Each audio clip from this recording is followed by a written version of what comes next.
Hello everyone, this is the Classic Pro, and today we are going to be playing Sonic 3D Blast. This is the last Sonic game on the Sega Genesis, released in 1996. This is the game that was developed by Traveler's Tales along with Sonic Team.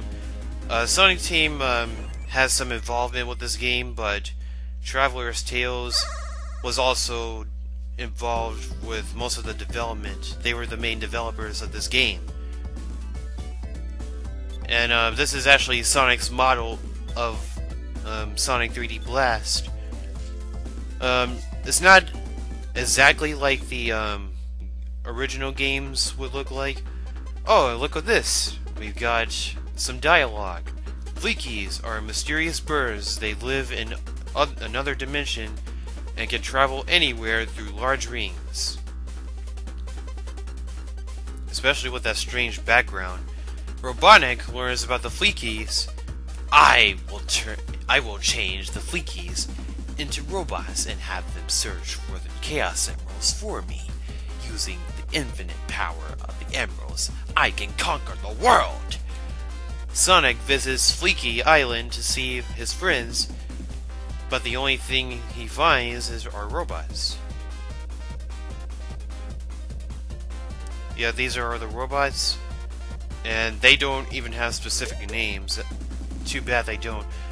Robotnik made my friends like this. I must save them. Robotnik must be stopped. Sonic starts to defeat the enemies in order to rescue Fleekies who are trapped inside. Go, Sonic! You can warp through the big rings with the help of the Fleekies. Chase after Robotnik and defeat his plans. And this is the plot of Sonic 3D Blast, which I do not have to explain. Hooray! So here we are in Green Groove Zone, the first zone of the game. And as you can see, Sonic 3D Blast is not your ordinary 2D platformer Sonic game like the other games that you've seen before this.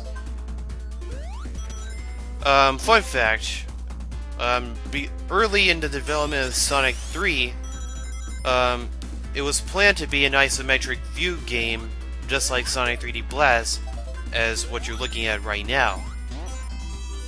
So that's pretty interesting. But that idea eventually went to this game. So this is not your ordinary type of Sonic game that you would see. Oh, and look at this! We've got Knuckles here. Oh, and we've got these very ridiculously damned easy special stages. Yep, this is the special stage, and this is nothing like Sonic 2 or Sonic 3. The environments are so boring, and so... well, this is Knuckles' version. This is what Knuckles' version of the special stage looks like. Later on, we'll meet Tails, and we'll get to go into his special stages as well. As you can see, I am just kicking some really easy butt. I mean, I'm just making easy money. There are 3 rounds just like Sonic 2. First round you need to get 50 rings. Second round you need to get 100. Third round you need to get 150. And if you were looking carefully, I already had 160 rings at the end of the round. At the end of the second round. That's how easy these special stages can be. So here are all the badniks. I just destroyed all of them. Each zone has their own unique badniks, just like any other Sonic game. And for some reason the badniks don't have their own unique names like they usually do in other games. I guess they didn't really have time to think of any names, but I don't think really anyone really cares about the names of the badniks, especially in this game, because is not very liked by many people. Some people hate it. Oh, here's Tails. And this is Tails' special stage. There's not much to say about these special stages. Of course, they do get harder, but not much special about them. There's nothing really special about these stages. Same rules apply for every stage. Same rules. Same amount of rings, same amount of rounds, just different obstacles. There's also a Sega Saturn version of this game, and even a PC version. The Sega Saturn version, by other people, may consider the Sega Saturn version, the better one over the Genesis and PC's versions. Now, the PC version is almost exactly like the Sega Saturn version, but there are a few minor differences. One, the Saturn version has totally better special stages than the Genesis and the PC versions.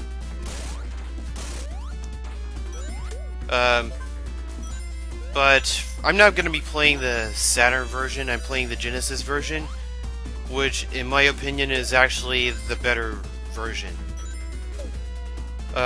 Mainly because of the music. Now, I understand that the Saturn version actually looks better in terms of graphics and level design.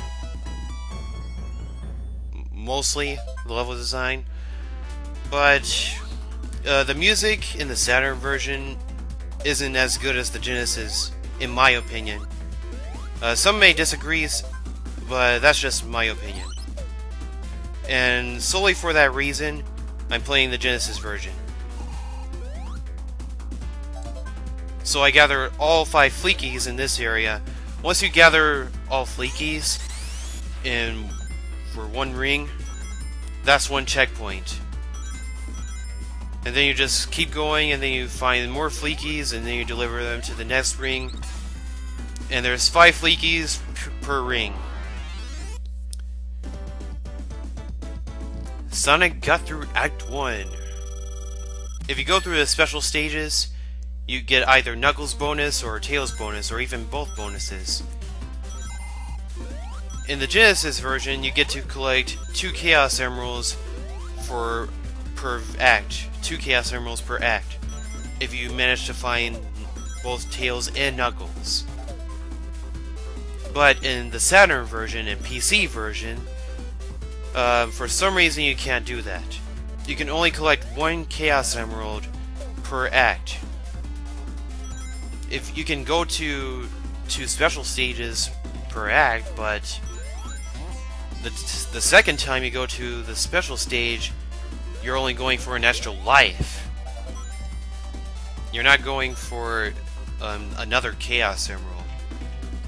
So, yeah. And that's actually a really bad idea, because the Chaos Emeralds, well, Tails and Knuckles hide themselves so well. Good luck finding them. So that's really a big problem. But yeah, the Saturn version is not all that perfect. And I'm not saying that the Genesis version is perfect either. I mean, no one really likes this game that much. I mean, come on.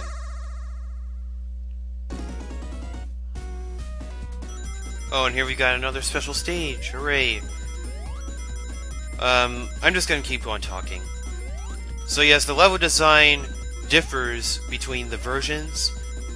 The PC version and Saturn versions are the same in terms of level design. Of course, the level design in the Saturn version is more realistic. The bridges in this game actually move down in the Saturn version,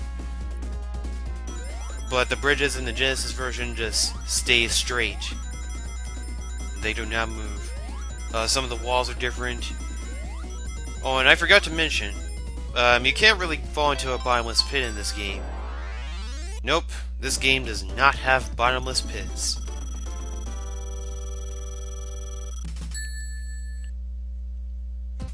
And this is definitely not a platform game either. As you just saw, I stopped right there because there was a mine.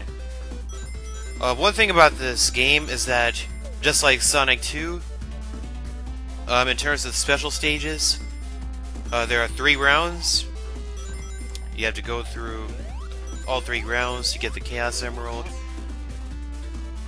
And once you beat that special stage, or at least come out of it, the whole entire stage resets itself. Except for the Badniks. Except for the Badniks in this game, because once you destroy the Badniks and get the flickies, you'll have the flickies already. Good thing they don't reset, because if they did, yeah, this game would be unplayable. I wouldn't play this game, and my interest in this game would just be a lot lower than it is already. It's amazing how I just actually like this game as a kid.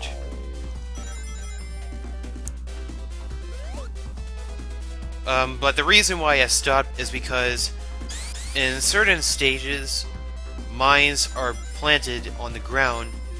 Once you get close to them, they explode into 4 pieces. And if you get hit by any of those 4 pieces, you either lose your rings or a shield. Oh hey, it's Tails!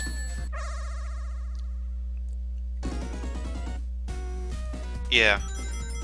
Getting the Chaos Emeralds is not even a problem. These have got to be the easiest special stages in Sonic history. Second is Sonic Rush when it comes to their special stages, because I think that the Sonic Rush special stages are actually easy as well. But not as easy as these. These are way too easy.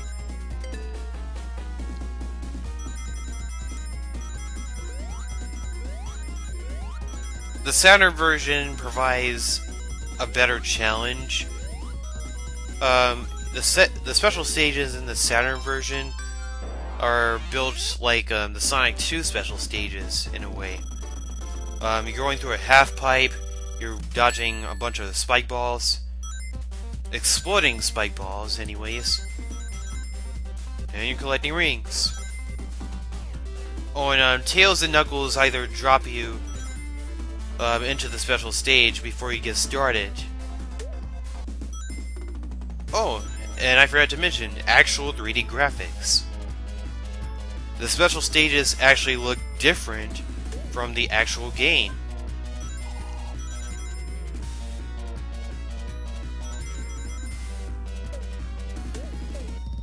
And watch out for these annoying turrets.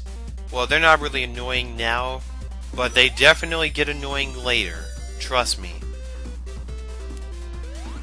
If you thought these turrets were bad in Green Groove Zone, oh ho ho ho, you'll be sorry you said that.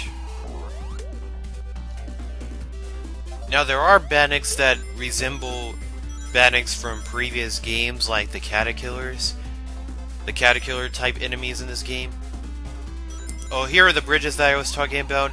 If this were the Saturn version, those bridges would bend down a bit when you step on them. So, Green Groove Zone has a total of 3 Badniks, and each Badnik has their own unique type of fleeky. And I'm going to discuss the AI of the fleeky later on, but we're about to go against a boss. So there's 2 acts, there are 2 acts, and then there is a boss, which is basically Act 3.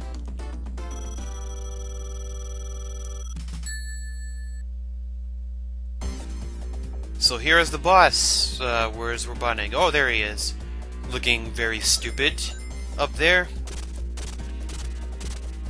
So almost every boss fight in the game, the arena is almost shaped like a boxing ring. Well, not every single one, but some of them. but you're just in a square type of area. The bosses are so awkward in this game. Like, really, really awkward. It's so hard to get a hit on Robotnik unless you are actually hitting him from straight on. I mean, this is actually the easiest way to hit him, by hitting him from the left or hit him from the right. No pun intended. I'm not talking about that song. But it's just really hard to hit him. There are actually 2 boss themes in this game, unlike any other Sonic game we have seen before. But we'll talk about that next time. I will see you guys in part 1. We made it. Let's do it.